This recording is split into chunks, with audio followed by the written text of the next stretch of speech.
Bonjour, c'est Jean-Luc, deuxième vidéo. Aujourd'hui, je vais vous parler de techniques pour améliorer sa marge brute. Dans la première vidéo, je vous disais que la marge brute était très importante en restauration. Et je vais vous partager ici 3 techniques pour améliorer cette marge brute. Alors la première technique, c'est d'utiliser des outils ludiques. Pourquoi des outils ludiques? Parce que c'est très difficile de partager à son équipe, de respecter les quantités, de ne pas gaspiller de produits. Et donc pour ça, plutôt que de râler sur son équipe constamment, en fait il vaut mieux leur partager des outils ludiques pour qu'ils puissent respecter votre marge brute. Alors par exemple, on vend de plus en plus de vin au verre en restauration.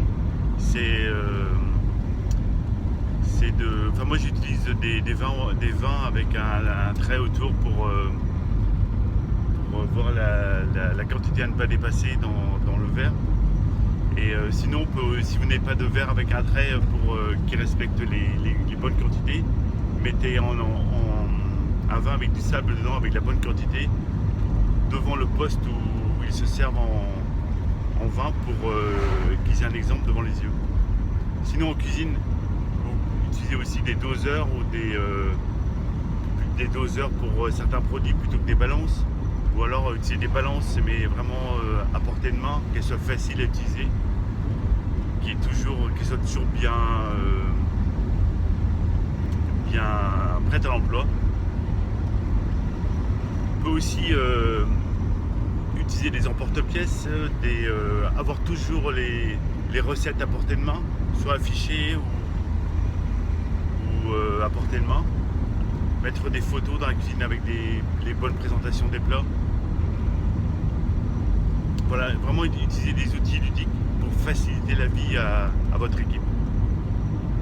Le deuxième point que je voulais vous partager, c'est le contrôle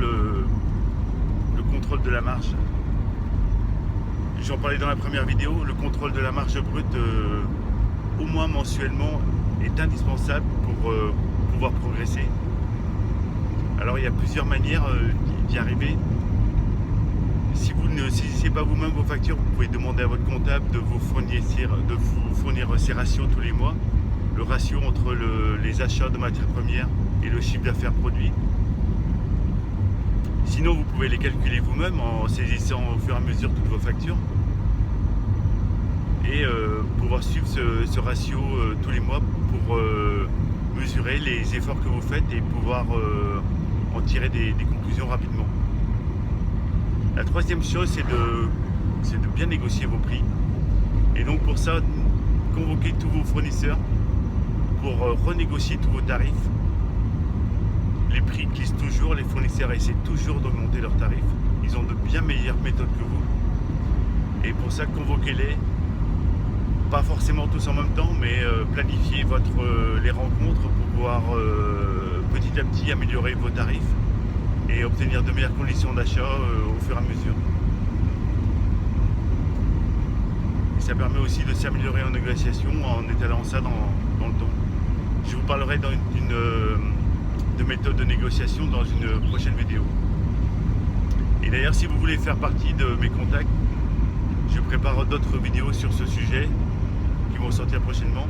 Vous pouvez vous inscrire à ma liste de contacts en cliquant sur le lien ci-dessous dans la description. Voilà les 3 techniques pour améliorer sa marge. Donc la première, des outils ludiques. La deuxième, contrôler mensuellement ses marges. Et la troisième, négocier avec vos fournisseurs. Voilà, à bientôt.